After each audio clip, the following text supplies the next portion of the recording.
దేవుని వాళ్ళారా, మరణము చూడకుండానట్లు మరణమును చూడకుండానట్లు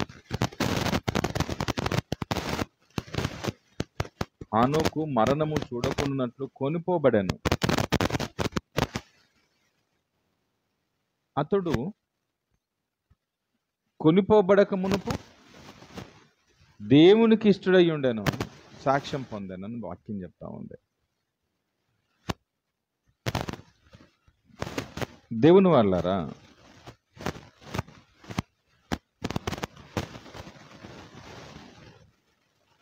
ఈ వాక్యం మీద మనం ఇందాక చదువుకున్నటువంటి 11వ అధ్యాయం 5వ వచనం మీద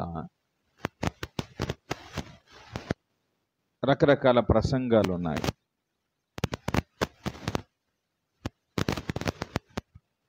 ఈ హానుకు మరణాన్ని చూడలేదు, చనిపోలేదు, అలానే కొనిపోబడ్డాడు. ఎక్కడికి కొనిపోబడ్డాడు అని వారి వారి ప్రసంగాలలో పరలోకానికి హానోకు కొనుకోబడెను మరణము చూడకుండానట్లు.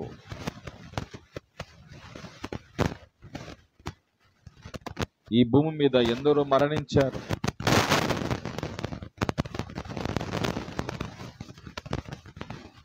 అతి మరణమును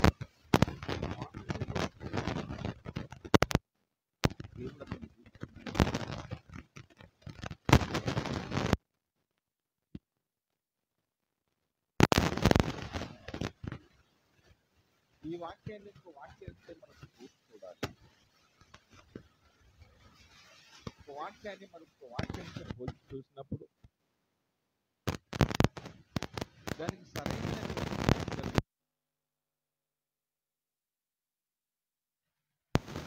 ఇంకో వాక్యాన్ని పరిశీలన చేయకుండా దొరికినటువంటి కనబడినటువంటి ఒక్క వాక్యం మీన్ని అదే మాటను ఆధారం చేసుకొని ప్రసంగాలు చేస్తున్న వారు చాలా మంది కదా. సరే, ఈ వాక్యం ఇలా ఉంది అనుకుంటే కీర్తనలు 89:48 మాటలో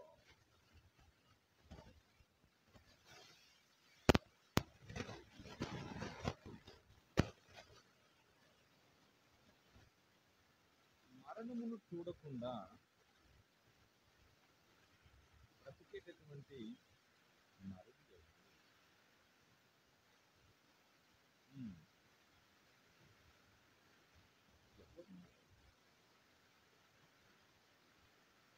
ఇప్పుడు ఈ మాటలు మనం ఆధారం చేసుకుంటాం.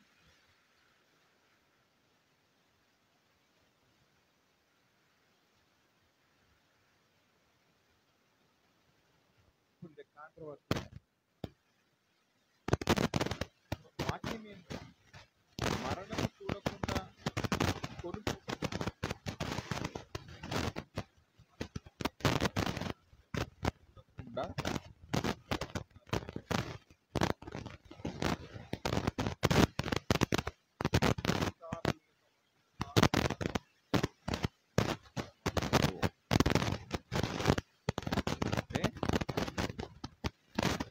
మరణించి వెళ్ళిపోవలసింది, మరణించి అందరూ వెళ్ళిపోవలసిందే అన్నమాట. ఎవరు తప్పించుకుంటారు మరణం నుండి? మరణాన్ని చూడకుండా బ్రతికే వారు ఎవరున్నారు ఈ లోకంలో? ఒకవేళ అలానే మరణమును చూడకుండా హానోకు వెళ్ళిపోయాడు అని అనుకుంటే కీర్తనలో ఈ వాక్యం ఏదైతే మనకు కనబడుతుందో ఆ వాక్యం మరి ఏది సరైనది? ఏ మాట మరణమును చూడకుండా కొనుపోవు నరుడెవడు లేదా బ్రతికే నరుడెవడు అని ఈ మాట బైబిల్లో రాయబడింది. హానోకు మరణం చూడకుండా కొనుపోబడను అనేటువంటి ఈ మాటను బైబిల్లో రాయబడింది. మనము ఆలోచన చేయాల్సింది వాక్యమును మనం బాగా జాగ్రత్తగా పరిశీలన చేయగలిగితే ప్రతి వారు మరణించాలి. అందులో అందరిలాగా అందరు ఎలా చనిపోయారో అలానే అందరూ కూడా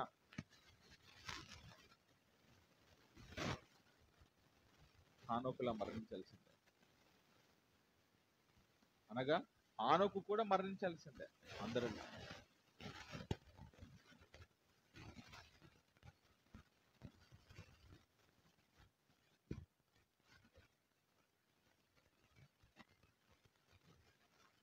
అందరూ తప్పకుండా మరణించాలి. మరణించిన వారు పాతాళం వెళ్ళాలి. ఇది బైబిల్ రూల్. మరణించాలి, మరణించిన వాడు పాతాళం వెళ్ళాలి.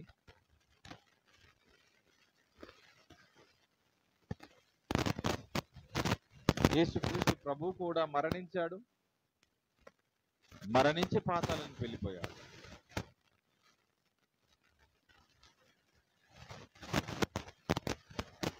తర్వాత ఒక రోజున పాతాళములో ఉన్న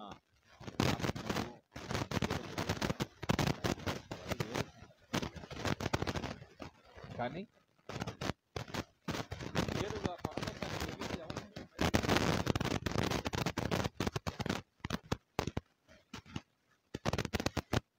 అపోస్తుల కార్యము 2వ అధ్యాయం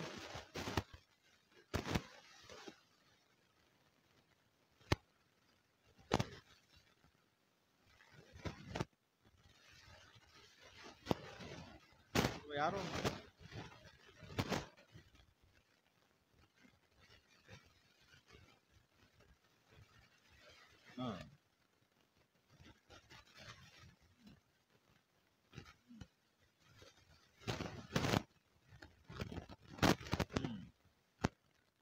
నీవు నా ఆత్మను పాతాళమును విడిచిపెట్టవు, పరిశుద్ధుని క్రీస్తు పాతాళములో విడువబడలేదని, ఆయన శరీరము కుళ్ళిపోలేదని దావీదు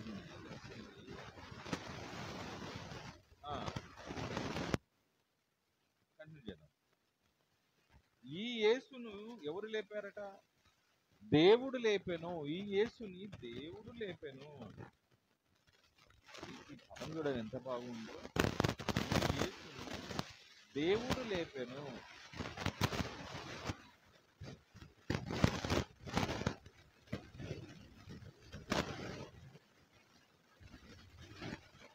త్రిత్వ సిద్ధాంతం మాట్లాడే వాళ్ళ కానీ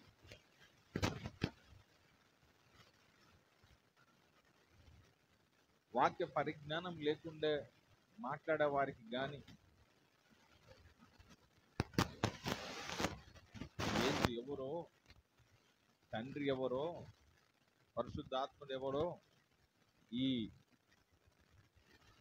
3 విషయాల మీద క్లారిటీ లేని సమాజం సంఘ కాపరులుగా మారిపోయి రెవరెండ్లు, బిషపులు గౌరవనీయులుగా పిలువబడుతూ సత్యాన్ని సరిగ్గా విభజన చేయకుండా వారిష్ట ప్రకారమైనటువంటి ప్రసంగాలు. ఈ యేసును లేపింది ఎవరు? దేవుడు. ఆయనే ఈయన అయితే, ఈయననే ఆయన అయితే, ముగ్గురు కలిపి ఉన్నారు ఒకరు. ఇలాంటి కోడిగుడ్డు సిద్ధాంతమే కానీ,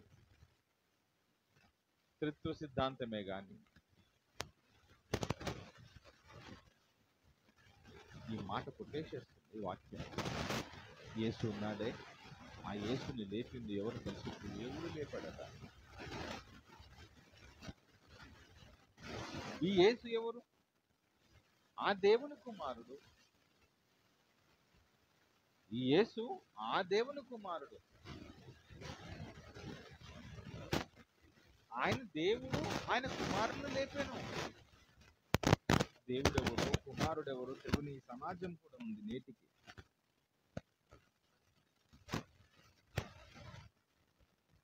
ఈ యేసును దేవుడు లేపును, దీనికి మేము అందరము సాక్షులు. వాళ్ళకి అర్థమవుతుంది ఆ రోజులో ప్రభు ఎవరో దేవుడెవరో. ఆ రోజులో ఉన్నటువంటి వారికి అపోస్తులకే గాని ఎంతో చక్కగా అర్థమవుతుంది. బాగా ఆయన ఏం చేశాడు? దేవుని కుడిపార్శ్వమునకు హెచ్చింపబడి పరిశుద్ధాత్మను కూర్చిన వాగ్దానము తండ్రి వలన పొంది తండ్రి దేవుడు, యేసు ఆయన కుమారుడు.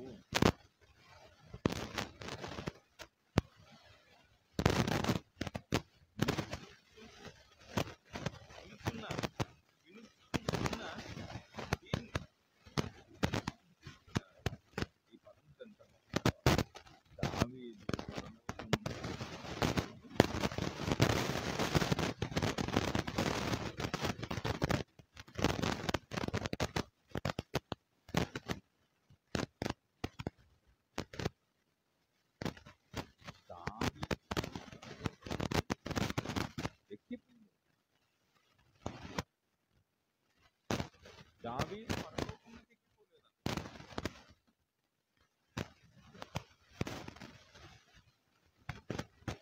ఎవడును పరలోకమునకు పోలేదు, క్రీస్తు ఒక్కడే. ఆనోకు మరణమును చూడకుండా కొనిపోబడెను. బైబిల్ అంటుంది మరణమును చూడకుండా బ్రతికే నరుడెవడు, అందరూ చనిపోవలసిందే. మరి హానోకు మరణం చూడలేదు.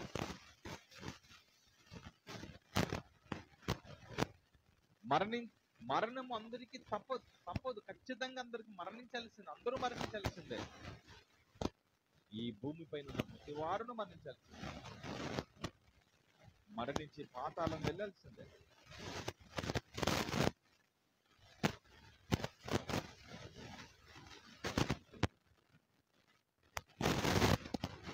మరి హానోకు మరణమును చూడకుండా కొనిపోబడేను అనే మాట దేనికి సాదృశ్యమయ్యింది?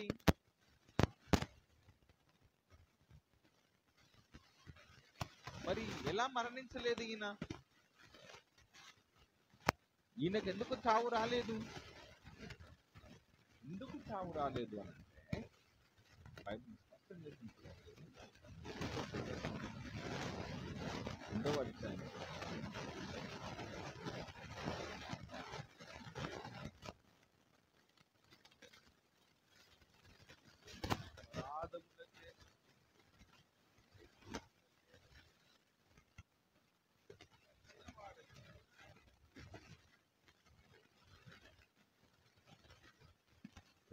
కూడా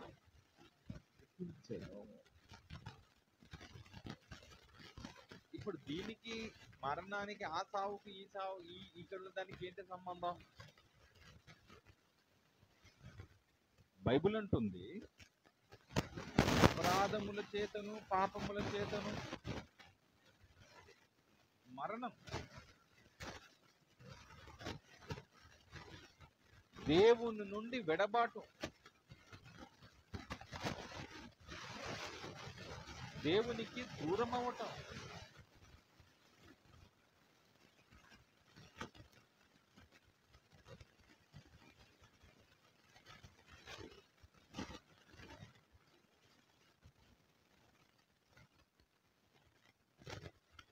చాలా మంది అపరాధముల చేతను పాపం చేతను ఇవన్నీ కలిగి శారీర మరణం పొందుతున్నారు. మనకు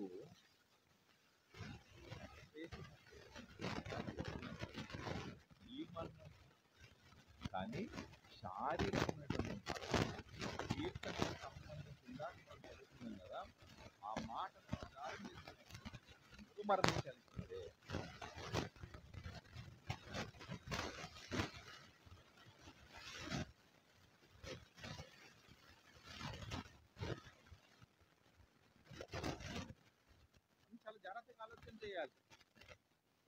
ధర్మశాస్త్రం అసలు పాపం అనేది ఏంటిది? ఆజ్ఞాతిక్రమమే పాపం. ఆజ్ఞ అతిక్రమమే పాపం.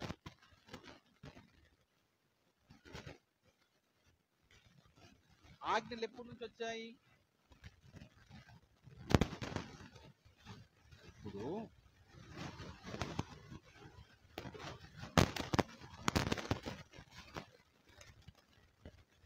బైబిల్ చాలా స్పష్టంగా ఉంటుంది.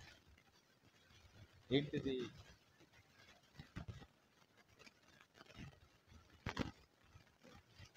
ఒకే కుటుంబములో ఉన్నటువంటి తల్లి గర్భములో నుండి వచ్చిన వారు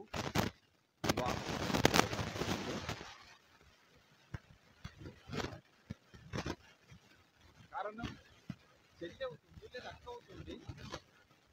మన తండ్రి పిల్లలం మనమంతా.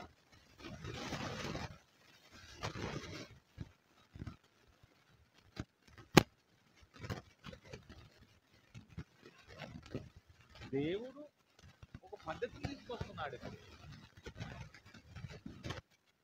అదే మీరు ప్రారంభంలో చూడగలిగితే, ఈ రోజు వరకు మనం అందరూ ఎలా విస్తరించిన ప్రపంచం అంతా మనం చూడగలిగితే, అందరూ ఆదాము యొక్క సంతానము.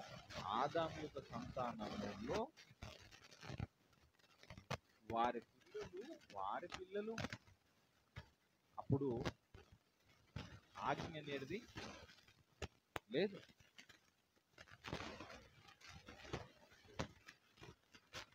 దేవుడు ఒక జీవం తీసుకొని రాలేదు, ఒక విధానాన్ని ఒక మార్గాన్ని తీసుకొని రాలేదు. ఈ పద్ధతిలో ఇలా ఉండాలి అనేది లేదు. నరులు విస్తరించాలి.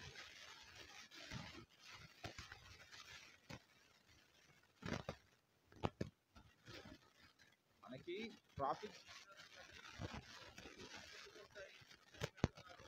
ఇక్కడ ప్రజలు ఎక్కువగా విస్తరిస్తున్నప్పుడు, ఎక్కువ సంచరిస్తున్నప్పుడు, తిరుగుతున్నప్పుడు ట్రాఫిక్ సిగ్నల్స్ కానీ, ట్రాఫిక్ పోలీసు వాళ్ళు కానీ, రూల్స్ కానీ ఎక్కువగా ఇక్కడ ఉంటాయి.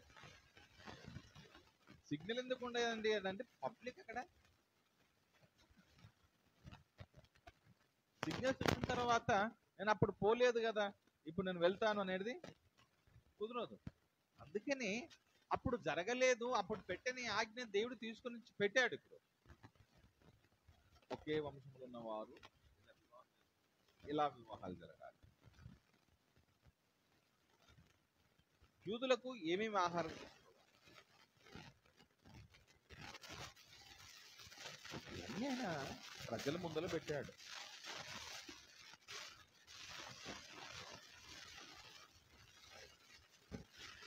రాష్ట్ర పత్రిక 5వ అధ్యాయం 14వ మాట. 5:14లో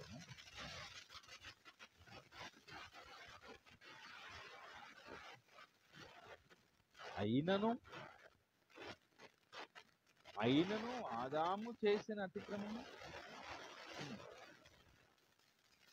పాపము చెయ్యని వారి మీద ఆదాము మొదలుకొని మోసే వరకు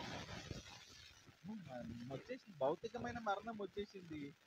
పాపమే లేదు, ధర్మశాస్త్రమే లేదు, కానీ మరణం వచ్చేసింది. అయ్యో వీళ్ళెవరు తప్పు.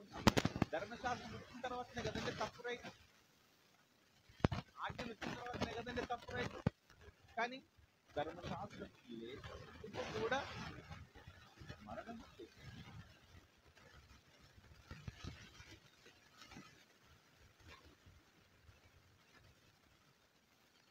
అందరికీ తెలుసు, నీతి మంతులను కూడా తప్పు చేయని వారి మీద కూడా మరణము ఏదేమో ఉంది కదా. మనకి తప్పు చేయని వారి మీద, పాపం లేని వారి మీద కూడా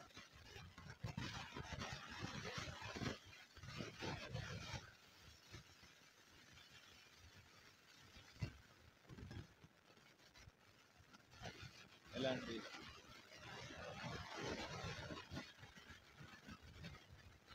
దేవుడు చెప్పిన దేవుడు చెప్పినటువంటి మాటల్ని వినకపోవడం పరిధిలోనికి వస్తుంది.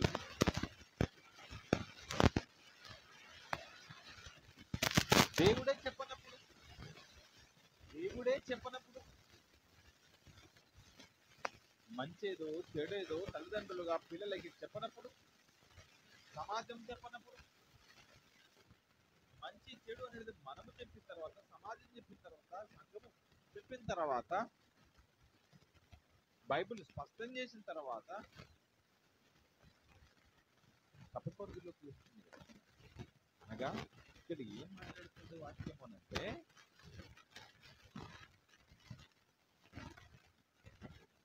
పాపము చేయకున్నా, తప్పు చేయకున్నా భౌతికమైన మరణం అందరికీ వచ్చేసింది.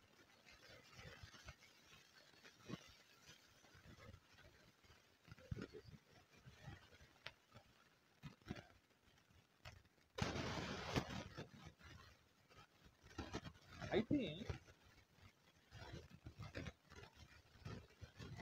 ఆనోకు మరణము చూడకుండా కొనుక్కోబడేను అనే మాట ఏదైతుందో,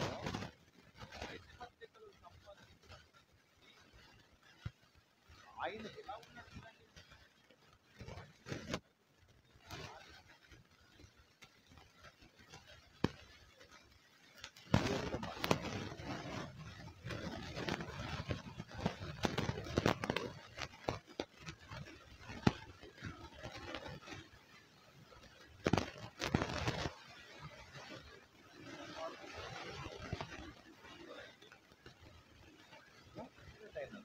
దేవుడితో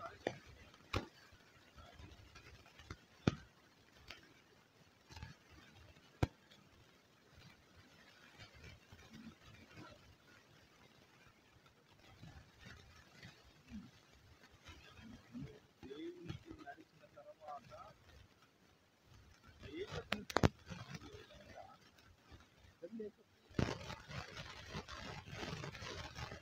దేవుడు అతను తీసుకుని పోయాను కనుక లేకపోయాను. దేవుడు అతను తీసుకొని పోయాను. ఇక్కడ మీరు అందరూ ఆలోచన చేయాల్సింది ఏంటంటే, మరణం అనేది ఇంకొకటి ఇద్దరు అనుకుంటున్నట్టుగా చనిపోకుండా వెళ్ళిపోయాడు అని అనుకుంటూ చూసారా ఈ సమాజం లేదా సంఘాల వారికి పెట్టిగా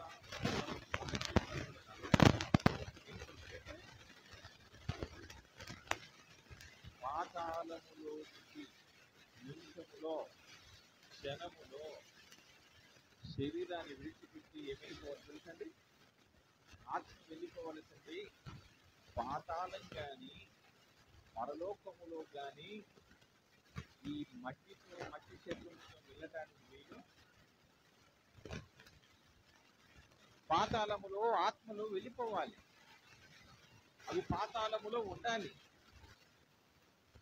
లేదండి ఆనోకు చనిపోకుండా వెళ్ళిపోయాడు అని అంటే, సరే చనిపోకుండా వెళ్ళిపోయాడు అని అంటే శరీరం ఆడ ఉంది అని మామూలుగా మాట్లాడుతున్నారా? శరీరము కూడా భూమి మీద లేదని అంటున్నారా? ఈ పంచభూతాలలో, ఈ ప్రకృతిలో ఆయన శరీరము కలిసి పోలేదంటున్నారా? ఈ శరీరముతో వెళ్ళిపోయారంటున్నారా? ఒకవేళ ఈ శరీరముతోనే హానోకు వెళ్ళిపోయాడు అని అనుకుంటే, పరలోకములో రక్త మాంసములు ఈ శరీరము పరలోక రాజ్యానికి వెళ్ళదు. ఈ శరీరముతో పాతాళానికి వెళ్ళటానికి వీలు లేదు. మరి ఏం చెయ్యాలి? ఏం చెయ్యాలి అంటే, ఏదో ఒక చోట నా ఈ శరీరాన్ని ఆత్మ ఖచ్చితంగా వదిలిపెట్టి వెళ్ళాల్సినదే. అది నీ కంటికి కనబడని అవసరము లేదు.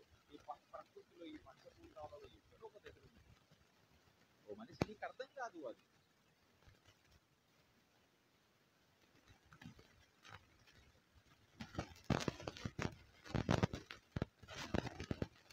ధర్మశాస్త్రం తర్వాత నీతిమంతుడు లేడు, ఒక్కడునూ లేడు. ధర్మశాస్త్రం వచ్చిన తర్వాత నీతిమంతుడును లేడు, ఒక్కడునూ లేడు.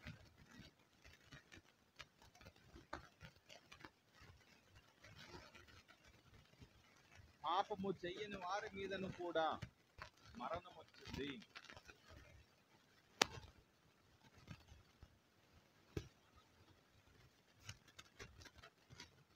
హానోకు ధర్మశాస్త్రము ఇచ్చిన తర్వాత పాపములు అలాంటివి ఏమి కూడా హానోకు చేయలేదు కాబట్టి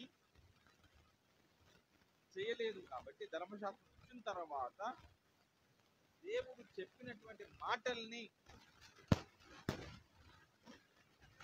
అలా మీరినట్టుగా లేదు కాబట్టి, అప్పటికి ధర్మశాస్త్రము లేదు కాబట్టి, ధర్మశాస్త్రం వచ్చిన తర్వాత జరుగుతున్నటువంటి తప్పిదాలు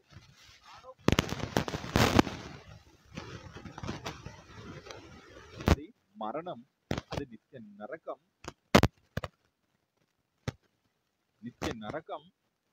ఆ మరణాన్ని ఆయన తీసుకోలేడు అని అంటున్నాడు. కాబట్టి దేవునితో నడుస్తున్నాడు ఆయన, మంచి ప్రవర్తనలో, మంచి భక్తిలో, మంచి జీవితాన్ని కలిగిన వాడు ఆయన. అంత పరిశుద్ధమైనటువంటి సత్ప్రవర్తన కలిగిన వాడుగా, మంచి ప్రవర్తన కలిగిన వాడుగా, మంచి వ్యక్తిగా హానోకు దేవునితో ఎక్కడ రెస్ట్లెస్ గా నడుస్తూ ప్రయాణం ఆత్మీయ జీవితంలో కొనసాగుతూనే ఉన్నాడు ఆయన సమయం వచ్చింది, ఒక రోజు వచ్చింది. ఆయన మనుషుడు ఈ రోజున శరీరం వీడు ఉంటేనే చట్టంలో మనిషి అనేవాడు మిస్ అయిపోయాడు అంటే, చట్ట ప్రకారం మనిషి అనేవాడు మిస్ అయిపోయాడంటే 7 సంవత్సరాల వాడు కనబడలేడు అనుకోండి. ఇక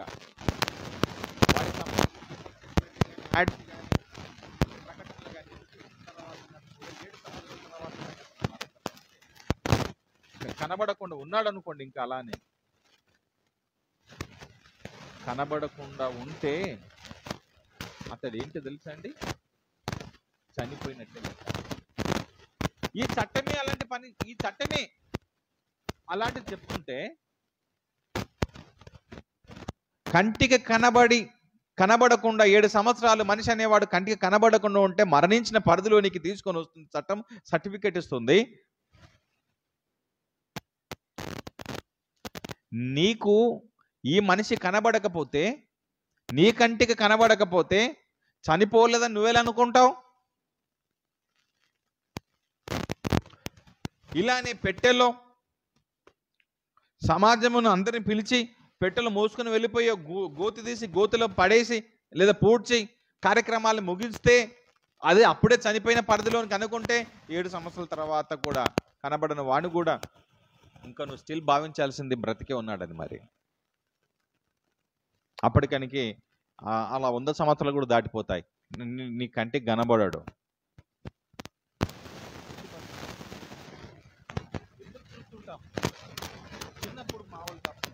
చిన్నప్పుడు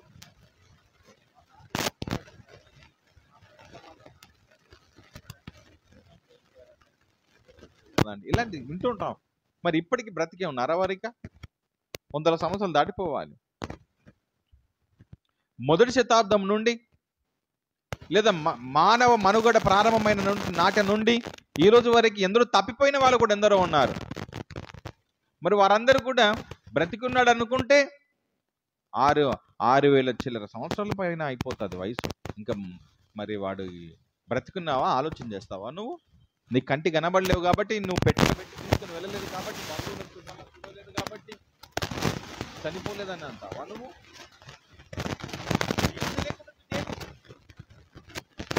తప్పిపోయిన వ్యక్తి తప్పిపోయిన రోజు చనిపోయాడని నీకు తెలియనంత మాత్రం చనిపోలేదు అనుకుంటే దేవుడు హానోకు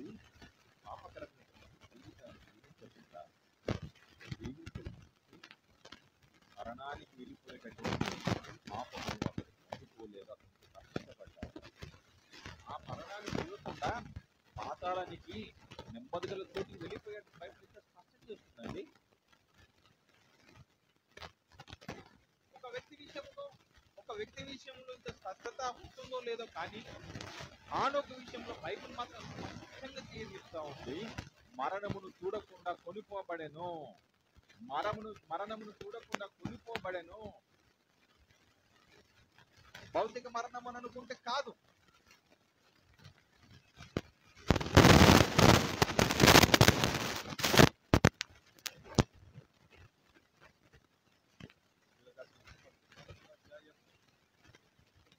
11వ అధ్యాయం 5-6 వచనం.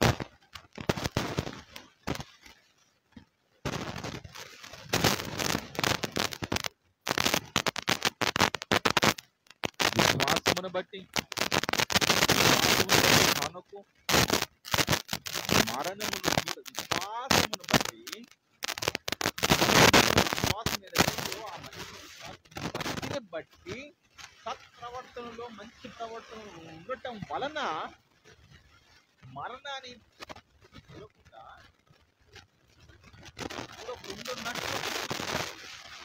చూడకుండున్నట్లు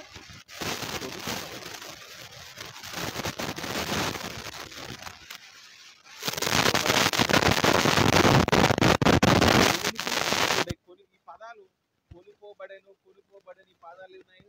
అతన్ని తీసుకుని వెళ్ళిపోయాయని ఎత్తుకుని వెళ్ళిపోయాయని అనే భావనతో మాట్లాడతారు. మనం ఆలోచన చేస్తున్నాము రక్త మాంసములు చేరుకున్నప్పుడు శరీరం ఈ ప్రకృతిలో శరీరం ఉండిపోవాల్సిందే. ఈ శరీరంలో ప్రకృతిలో ఈ శరీరం ఉండాల్సిందే అన్నప్పుడు శరీరం విడిచిపోయిందంటే అది మరణంతో, భౌతిక మరణంతో సమానము. మరి అప్పుడు మరణం చూడకుండా కొనిపోబడను అంటే ఈ వాక్యానికి దానికి మళ్ళీ అబద్ధం అవుతుంది. వాక్యం ఏమంటుంది? చనిపోతాడు అంటుంది. చనిపోకుండా కొనిపోబడను అంటే ఆత్మ శరీరాన్ని వదిలిపోవాల్సిందే, ఖచ్చితంగా ప్రకృతిని విడిచిపెట్టాల్సిందే. ఒక రోజున ఆయన వచ్చినప్పుడు అన్ని శరీరాలు లేపబడతాయి. పరలోకానికి వెళ్ళిపోయిన వాడు ఎవడు లేడు. అన్ని శరీరాలు ఈ భూమి మీద వదిలిపెట్టాలి. ఈ ప్రకృతిని భద్రం చేయబడతాయి. మరలా క్రీస్తు వచ్చిన తర్వాత ఆత్మ పాతాళంలో ఉన్నటువంటి ఆత్మలు ఈ భౌతికంగా శరీరంలో సమాధిలో ఉన్నటువంటి శరీరాలు రెండు కలుసుకోవాలి.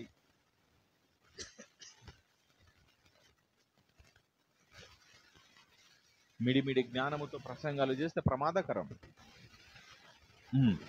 దేవునికి ఇష్టడైనందున విశ్వాసమును బట్టి అతడు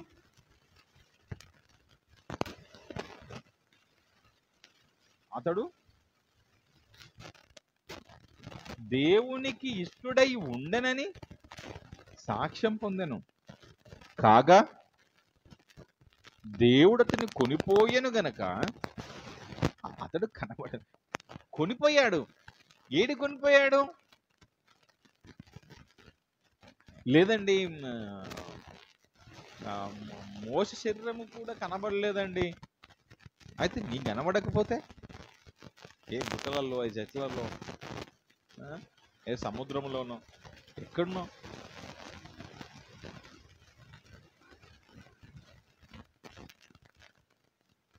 కొనిపోబడెను. ఆ పదానికి కరెక్ట్ ట్రాన్స్లేషన్ జరగలేదేమో. ఎందుకంటే ఒక వాక్యము ఇంకో వాక్యాన్ని ఎప్పుడు ఎక్కడ కూడా బైబిల్లో విభేదించదు. అది నీకు అర్థం చేసుకోవాలి. తీసుకుని వెళ్ళిపోయాడు. కొనిపోబడెను, కొనిపోయాను, తీసుకుని పోయాను అన్న భావనే కదా. తీసుకుని వెళ్ళిపోయాడు.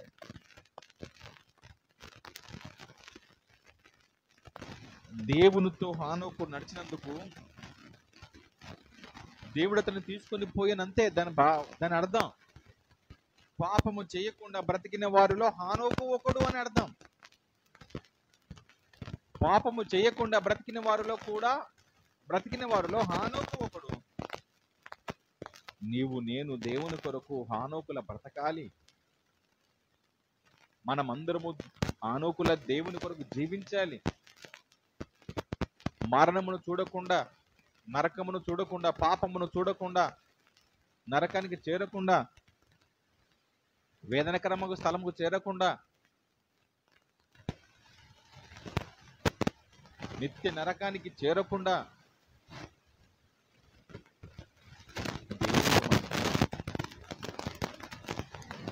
హానోకు దేవుని తాను నడిచాడు. దేవునికి అతడు ఇష్టడై ఉన్నాడు. దేవునికి ఇష్టంగా బ్రతకారు.